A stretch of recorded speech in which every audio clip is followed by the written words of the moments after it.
Hello बच्चों, let's read the question. Write notes on A. Vaccination, B. Causes of disease, C. Sign and symptoms of disease, D. Means of spread of infectious disease. इस question में हमें यहाँ पे notes लिखना है. यहाँ पे हमें 4 चीजें दी हुई हैं. तो हम सबसे पहले यहाँ पे इसका की कंसेप्ट देखते हैं. की कंसेप्ट. तो इस क्वेश्चन का की concept health and disease. Health and disease. तो फर्स्ट में यहां पे दिया हुआ है वैक्सीनेशन. ए. वैक्सीनेशन क्या होता है? वैक्सीनेशन एक टेक्निक है. It is a technique. ये एक ऐसी टेक्निक है जहां पे प्रिपरेशन, किसकी प्रिपरेशन की जाती है? It is a technique in which preparation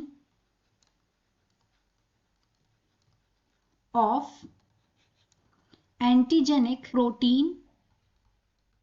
pathogen का या तो एंटीजेनिक प्रोटीन यूज किया जाता है, प्रिपेयर किया जाता है.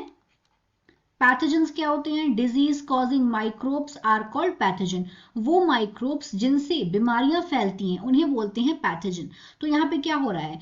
एंटीजेनिक प्रोटीन प्रिपेयर कर रहे हैं पैथोजन का, या उनको वीक कर रहे हैं, और वीकेंड या फिर डेड पैथोजेंस, इनको प्रिपेयर किया जा रहा है और इसके बाद इनको इंजेक्ट कर दे रहे हैं. Then injected into a person. एक पर्सन में इसको इंजेक्ट कर दे रहे हैं. प्रोसेस को बोलते हैं क्या? वैक्सीनेशन. और पर्सन में इसको इंजेक्ट क्यों किया जाता है? उसकी इम्यूनिटी डेवलप करने के लिए. To develop immunity. इम्यूनिटी को डेवलप करने के लिए बिना इन्फेक्शन के, without any infection, without infection. और यहां पे इस तरीके से पर्सन के अंदर प्राइमरी इम्यून रिस्पॉन्स डेवलप हो जाता है. वैक्सीनेशन प्रोसेस में बेसिकली क्या हो रहा है? यहां पे प्रिपेयर किया जिस भी डिजीज के अगेंस्ट यहां पे वैक्सीनेट किया जा रहा है ह्यूमन को, पहले उसके पैथोजन का एंटीजेनिक प्रोटीन या वीक या डेड पैथोजन को पर्सन में इंजेक्ट कर रहे हैं. और जब इंजेक्ट कर रहे हैं तो क्या होगा? वो जो पर्सन है उसके लिए एंटीबॉडीज डेवलप करेगा, इम्यूनिटी डेवलप करेगा बिना इन्फेक्शन किए. और जो ये वैक्सीनेशन की टेक्निक है, इसको कौन लेके आया था? इसको एक साइंटिस्ट लेके आए थे और उनका नाम था एडवर्ड जेनर. इनका नाम बहुत जरूरी है, ये 1 मार्क क्वेश्चन में भी आता है. Edward Jenner. जब इंग्लैंड में ड्रेडफुल डिजीज चल रही थी, स्मॉल पॉक्स, तब इन्होंने vaccination, the idea of vaccination was conceived by Edward Jenner. यहां पे अगर हम देखें जो वैक्सीनेशन में यहां पे जो वैक्सीन है, इसको वैक्का टर्म से लिया गया है, जिसका जो एक लैटिन वर्ड है जिसका मतलब होता है काउ.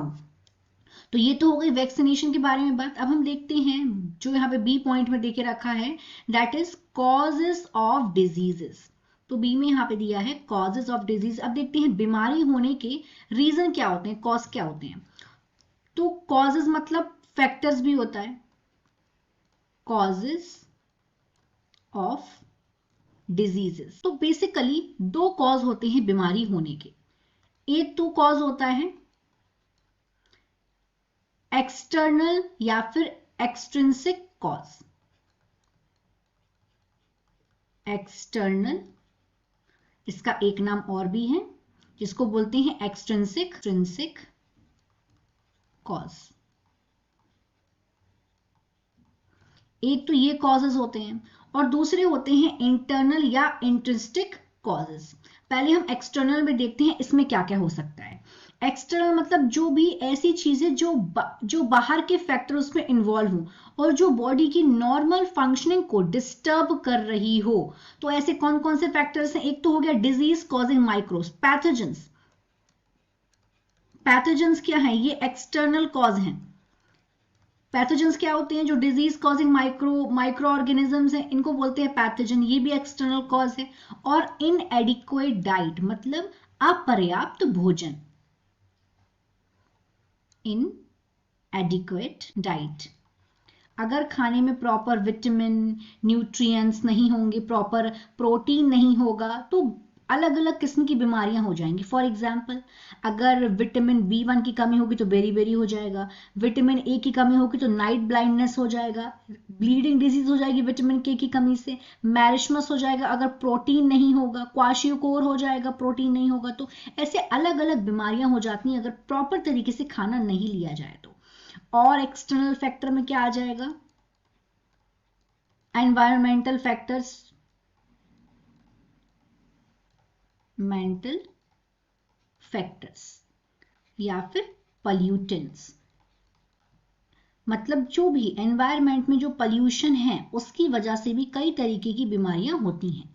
जैसे कि गैसेस हो गई, oxides of carbon, oxides of nitrogen, oxides of sulphur, particulates matter, ये सारे के सारे जो हैवी मैटर्स हैं, ये सारे के सारे जो हैं अलग अलग तरीके की बीमारियां फैलाते हैं।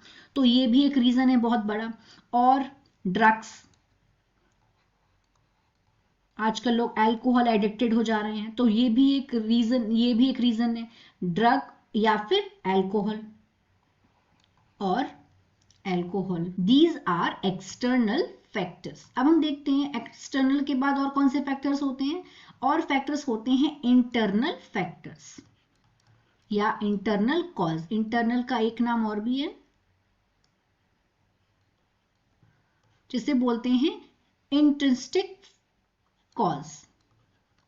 इंट्रिंसिक कॉजेज, इंट्रिंसिक कॉजेज वो कॉजेज होते हैं जो ह्यूमन बॉडी के अंदर होते हैं। यहाँ पे एक्सटर्नल, बाहर से कुछ नहीं हो रहा है, जो हो रहा है ह्यूमन बॉडी के अंदर प्रॉब्लम हो रही है। तो इसके क्या क्या रीजंस हो सकते हैं?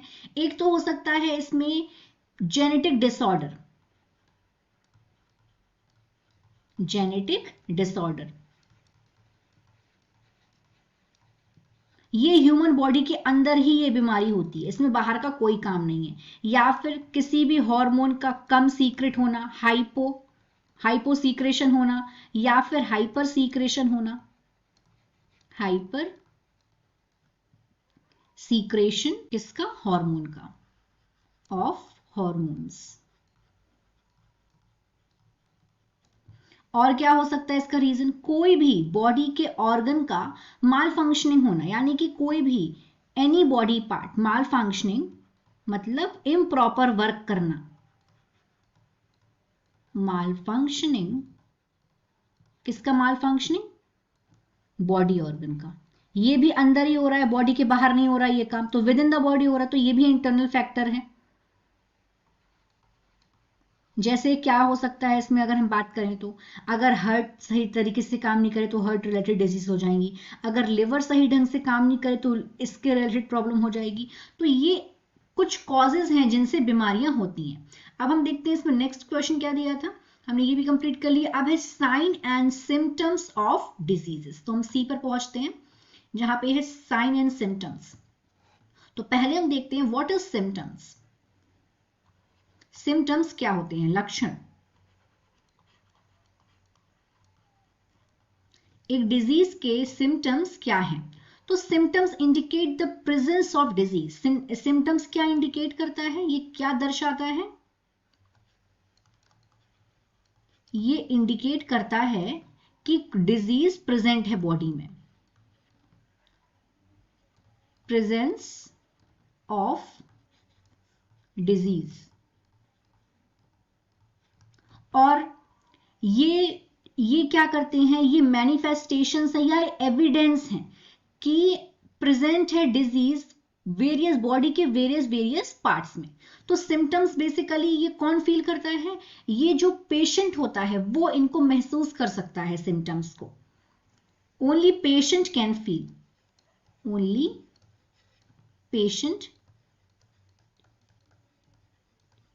Patient can feel it. जैसे कि हेडेक, ये एक सिम्टम है।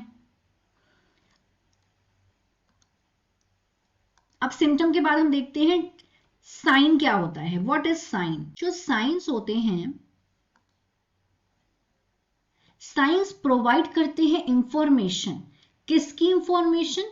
About the presence of particular disease, कि कौन सी डिजीज प्रेजेंट है, ये प्रोवाइड करते हैं क्या, इंफॉर्मेशन प्रोवाइड करते हैं। इंफॉर्मेशन, किसकी इंफॉर्मेशन, कि कौन सी डिजीज प्रेजेंट है, प्रेजेंस ऑफ पर्टिकुलर डिजीज। और ये जो साइंस होते हैं ये अलग अलग बीमारियों के लिए अलग अलग होते हैं। अब हमने यहां पे साइन भी देख लिया, अब हम लोग देखते हैं means of spread of diseases, कि जो बीमारियां हैं वो किस किस तरीके से फैल सकती हैं। डी जो पोर्शन है, तो जो बीमारियां हैं यहां पे दिया है means of spread of communicable diseases, जो कि इन्फेक्शियस डिजीज को कम्युनिकेबल डिजीज भी बोलते हैं। तो जो कम्युनिकेबल डिजीज है ये दो तरीके से फैलती है, एक तो इसके एक एक करके हम दोनों पर डिस्कस करेंगे। तो पहला इसका जो जिस तरीके से ये फैलती है तो वो तो हो गया डायरेक्ट ट्रांसमिशन। एक तो ये डायरेक्ट ट्रांसमिशन से फैलती है, ट्रांसमिशन। डायरेक्ट ट्रांसमिशन में क्या क्या आ जाएगा, डायरेक्ट ट्रांसमिशन में फिजिकल कांटेक्ट होना, फिजिकल कांटेक्ट किससे, इन्फेक्टेड पर्सन से, विथ इन्फेक्टेड पर्सन,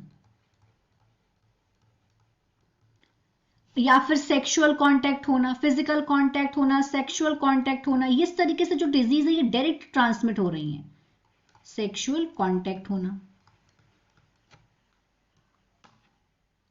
या फिर कांटेक्ट होना सॉइल के साथ, सॉइल कांटेक्ट होना, जिससे टेटनस फैलता है जिस तरीके से,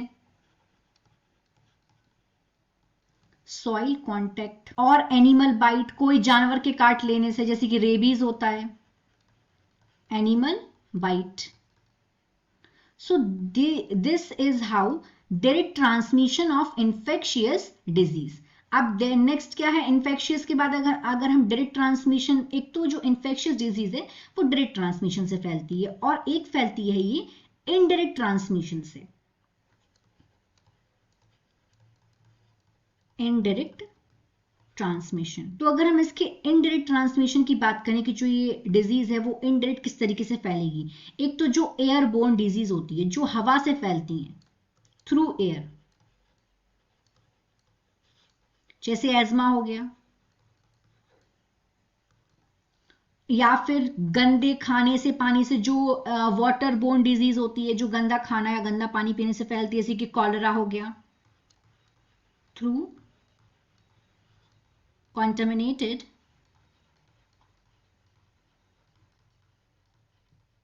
food water। ये गंदे खाने या पानी की वजह से ये बीमारियां फैलती हैं। या फिर वेक्टर के थ्रू, जो वेक्टर बोर्न डिजीज होती हैं, जैसे कि dengue, chikungunya, malaria, through vector, vector से फैलती हैं ये बीमारियां। या फिर फॉर्माइट बोर्न डिजीज, फॉर्माइट बोर्न डिजीज वो डिजीज होती है जैसे कि किसी पर्सन को कोई बीमारी है, फॉर एग्जांपल किसी को निमोनिया है, उस पर्सन ने स्नीज किया, जब उसने स्नीज किया तो उसने अपने मुंह पे हाथ लगा लिया, उसके हाथ में क्या हुआ, जो निमोनिया है, निमोनिया के बैक्टीरिया आ गए, फिर उसने अपने इन्हीं हाथों से कोई भी यूटेंसिल टच कर लिया या अपना डोर का हैंडल टच कर लिया, फिर वही डोर का हैंडल कोई अगर हेल्दी पर्सन आके टच करेगा तो वो जो ये ऑब्जेक्ट है, जो ये डोर है, ये भी एक डिजीज फैलाने का सोर्स बन गया। तो इसको बोलते हैं फॉर्माइट बोर्न। तो इस तरीके से हमने यहाँ पे अपने जो ABCD जो क्वेश्चन दिए थे हमने सारे के सारे यहाँ पे कर लिए। ए में था वैक्सीनेशन, हमने बात कर ली इसके बारे में, cause of disease, sign and symptom of disease as well as means of spread of infectious diseases. I hope you understood it well. All the best.